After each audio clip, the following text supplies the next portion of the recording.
Internal report में BJP कोशिश कर रही है कि महिलाएं और यूथ ये दोनों बड़े निर्णायक भूमिका में, इसलिए इन्हें पकड़ा जाए, सामूहिक तौर पर इन्हें पकड़ा जाए। इसलिए पार्टी संदेशखाली और आर्जिकर मेडिकल कॉलेज में जो ट्रेनी डॉक्टर से रेप की घटना हुई थी, महिला सुरक्षा का बड़ा मुद्दा उठाया जा रहा है, खासकर ग्रामीण इलाकों में जहां पर पुरुषों का पलायन ज्यादा है।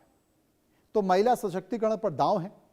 हर महिला को 3,000 रुपए मासिक सहायता देने की बात यहां पर की गई है। अन्य राज्यों में भी बीजेपी के लिए यह जीत का मंत्र बना और सुरक्षा के लिए दुर्गा सुरक्षा स्क्वाड का गठन करने की बात की गई। दुर्गा नाम देकर से हिंदू अस्मिता को साधने की कोशिश की जा रही है और इससे दीदी के कल्याणकारी छवि को काटने की भी कोशिश की जाएगी।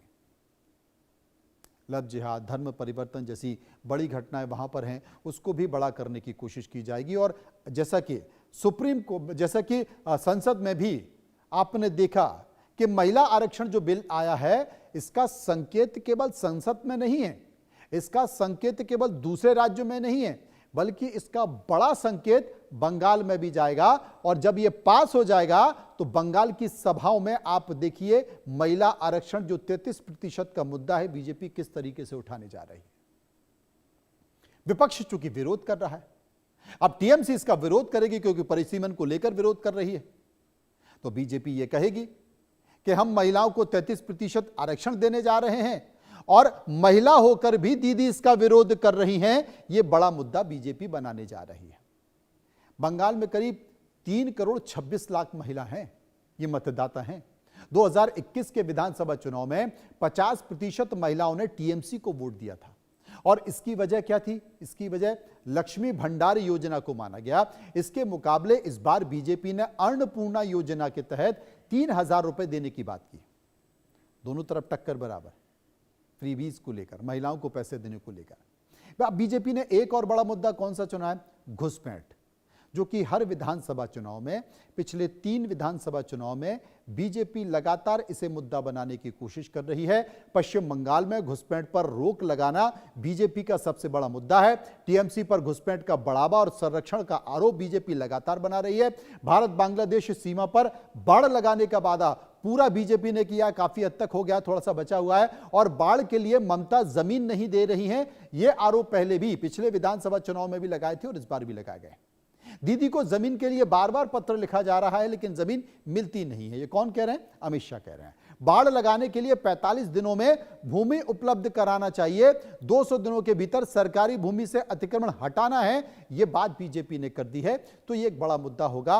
और कई योजनाएं, स्वास्थ्य, सरकारी लाभ, इनका भी जिक्र किया है बीजेपी ने अपने प्लान में।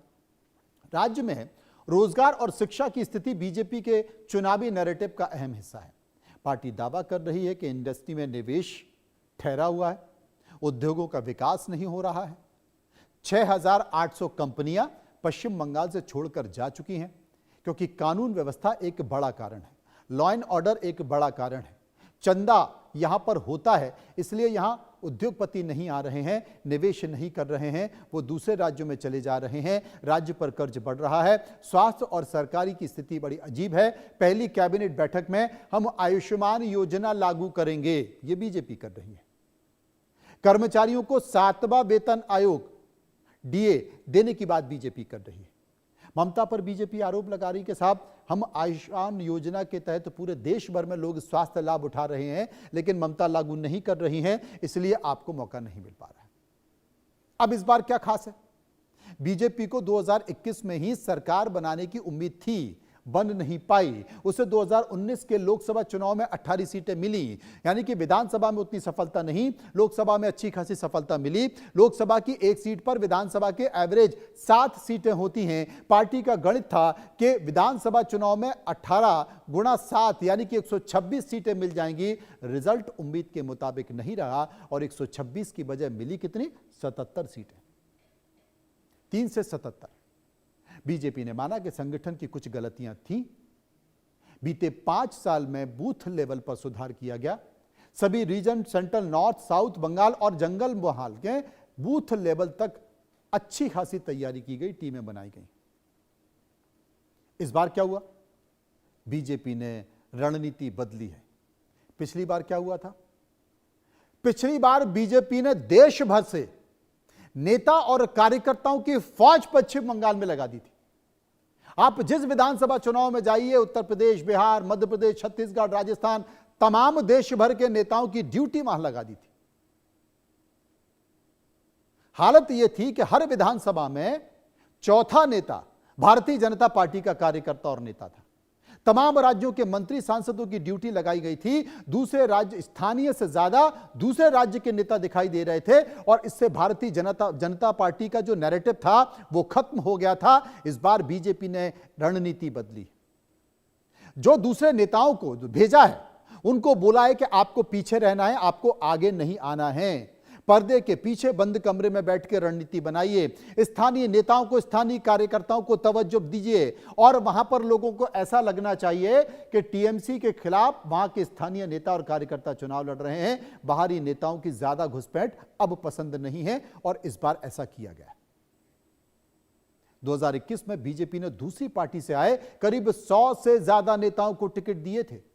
इनमें ज्यादातर टीएमसी से थे और इससे बीजेपी के पुराने कार्यकर्ता नाराज हो गए। कई नेता चुनाव हारने के बाद टीएमसी में वापस चले गए। इस बार पार्टी ज्यादा अलर्ट है। दल बदलुओं की बजाय पार्टी ने अपने नेताओं को तरजीह दी है और ऐसे नेताओं पर बिल्कुल भरोसा नहीं किया है जो भाग जाए।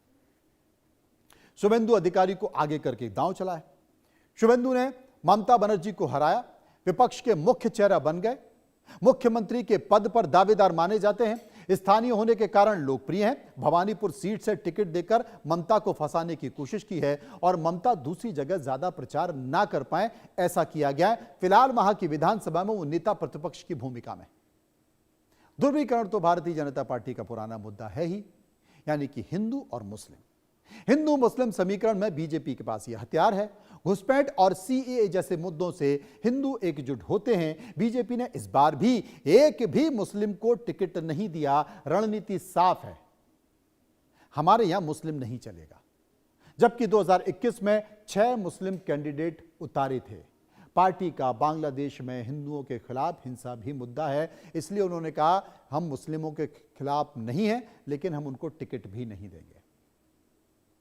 सुबह सुबह वोट डालने की अपील अक्सर ये बीजेपी की रणनीति है, संघ की रणनीति है कि सूरज निकलने के पहले, यानी कि नाश्ता बाद में पहले मतदान, चाय पान बाद में पहले मतदान। सुबह निकलो, 12 बजे के पहले आप जाकर वोट डालाओ, क्योंकि जो भी गड़बड़ियां होती हैं, जो भी हंगामा होता है, बूथ कैप्चरिंग की बात आती है, वो 12 बजे के बाद आती है। इसलिए आरएसएस से जुड़े तमाम संगठन पर्चे बांटकर लोगों से अपील कर रहे हैं कि सबसे पहले मतदान, बाद में कुछ और काम। आरएसएस ने 2 दशकों में बंगाल में हजारों शाखाएं खोल ली हैं। जमीन संगठन में बीजेपी को ग्रामीण तक पहुंचाया, लेकिन फिर भी ग्रामीण में वो अभी तक उतना नहीं पहुंच पाए जितनी की उम्मीद थी। 5 पत्तों की इकोनॉमी पर नजर रखा गया। अब ये 5 पत्ते क्या हैं? बड़ा महत्वपूर्ण विषय आपको बता देता हूं। झारग्राम, पश्चिम मेदिनीपुर, पुरुलिया, बांकुरा और इसके साथ साथ उत्तर बंगाल में आदिवासी आबादी, इनकी रोजी रोटी किस पे चलती है? चाय की पत्ती, साल के पत्ते, तेंदू पत्ते, पान के पत्ते और तंबाकू के पत्ते। ये 5 पत्ते। बंगाल में करीब 42 से 45 लाख आदिवासी वोटर हैं। राज्य की 294 सीटों में से 16 सीटें एसटी यानी कि आदिवासियों के लिए रिजर्व हैं। 45 से 50 सीटें आदिवासियों के प्रभाव वाली मानी जाती हैं। आरएसएस ने वनवासी कल्याण आश्रम के जरिए अनेक इलाकों में शाखाएं बढ़ाई हैं, स्कूल खोले हैं, स्थानीय त्योहारों में बढ़ चढ़कर हिस्सा लिया है। बीजेपी के चुनाव में इसी नेटवर्क का इस्तेमाल किया जा रहा है और माना जा रहा है कि आदिवासियों में घुटपैठ करने की कोशिश की गई है। एक और बड़ा कांड, मतुआ राजवंशी तक आरएसएस पहुंचा है। बीजेपी ने मतुआ समाज में घुसपैठ की है। मतुआ राजवंशी तक बीजेपी पहुंची है। बंगाल की आबादी में मतुआओं की हिस्सेदारी कितनी है? 4 से 5%। इसलिए दलित आबादी में यह करीब 17% है। करीब 15 सीटों पर यह जीत हार तय करता है। राजवंशी समुदाय करीब 25 से 30 सीटों पर निर्णायक है। कूच बिहार, अलीपुरद्वार, जलपाईगुड़ी और दार्जिलिंग में राजवंशी बांग्लादेश से आए। हिंदू शरणार्थियों को नागरिकता दिलाने के लिए काम किया। नॉर्थ 24 परगना, नदिया, कूच बिहार, अलीपुरद्वार, जलपाईगुड़ी में भी सीएए का असर है और 2021 के चुनाव के बाद आरएसएस ने बॉर्डर वाले इलाके में शाखाएं बढ़ाई। और यही कारण है कि केंद्र की सरकार में भी मतुआ समाज से बाकायदा उन्होंने केंद्रीय राज्य मंत्री भी दिया है, जो पूरे बंगाल में घूम घूम कर मतुआ राज्य समाज, राजवंश समाज है, वहां से उनके गुरु हैं मतुआ समाज के, वो उनको भरोसा दिलाने की कोशिश कर रहे हैं। और इसलिए उनके परिवार से, बीजेपी परिवारवाद की बात करती है, लेकिन मतुआ समाज के जो केंद्रीय राज्य मंत्री हैं उनके परिवार से 3 सीटें दी हैं विधानसभा की। अब बीजेपी की स्थिति का आकलन समझिए। हुमायूं कबीर का जो बाबरी मस्जिद का मसला है, उसके जरिए उम्मीद थी, लेकिन स्टिंग ऑपरेशन के बाद थोड़ी धूमिल नजर आ रही। विश्लेषक ये मानते हैं कि हुमायूं बीजेपी का प्लान था। ओबीसी भी मुस्लिम वोट को काट सकते थे, ममता के लिए एंटी इनकम्बेंसी होती थी, लेकिन अब जो विश्लेषण नजर आ रहा है उसमें यह माना जा रहा है कि उतना असर ना तो असुद्दीन ओवैसी करेंगे और ना हुमायूं कर पाएंगे। अब जीतने की जिम्मेदारी किस पर? असली चाणक्य तो अमित शाह, सुनील बंसल, अमित मालवीय जो कि पश्चिम बंगाल के प्रभारी हैं, भूपेंद्र यादव, सामिक भट्टाचार्य, उनके साथ साथ शुभेंदु अधिकारी, सुकांता मजूमदार, दिलीप घोष, और दिलीप घोष के साथ साथ त्रिपुरा के पूर्व मुख्यमंत्री। ये 5 लोगों को जिम्मेदारी दी गई। पिछले 10 साल में बीजेपी मुख्य चैलेंजर के तौर पर है। 2001 में 0.5% वोट मिले, 2006 में 0.2% वोट मिले, 2011 में मात्र 4 सीट थी, 2016 में 3 सीट और 10% वोट मिले, और 2021 में 77 सीट जीती बीजेपी और 38% वोट मिले। इस बार नहीं, अगर इस बार नहीं तो फिर कभी भी नहीं। और बीजेपी की नज़र इसी बात को लेकर है। बीजेपी लगातार ये कोशिश कर रही है कि ममता सरकार पर बड़े हमले किए जाएं। शिक्षक भर्ती घोटाला, कोयला घोटाला, बालू खनन घोटाला, राशन वितरण घोटाला, तमाम गड़बड़ियों को जिक्र किया जा रहा है। पशु तस्करी और हिंदुओं के साथ भेदभाव, ये पहले भी थे, ये तमाम मुद्दे पहले भी थे। मुस्लिम तुष्टीकरण भी पहले था, बांग्लादेशियों की घुसपैठ भी पहले थी, विक्टिम कार्ड खेलने के आरोप भी पहले ही थे। ये तमाम तरह के आरोप थे, लेकिन बीजेपी जीत नहीं पाई। मत प्रतिशत बढ़ा, लेकिन बीजेपी जीत नहीं पाई। तो क्या अब बीजेपी के मिशन के तौर पर यह माना जाए कि सोनार बंगला को लेकर बीजेपी आगे बढ़ रही है? बीजेपी का 2026 का विजया ब्लूप्रिंट भी है, और बीजेपी ने बंगाल को 5 संगठनात्मक तौर पर डिवीजन में बांटा है। तो क्या बीजेपी का यह प्लान सफल हो पाएगा?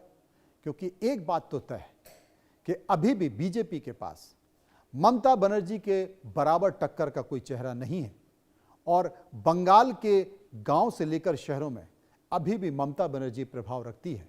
लेकिन क्या जमीनी स्तर पर जो हमने रणनीति बनाने की कोशिश की, तो क्या बीजेपी उस पर असरदार रहेगी? इंतजार करना होगा।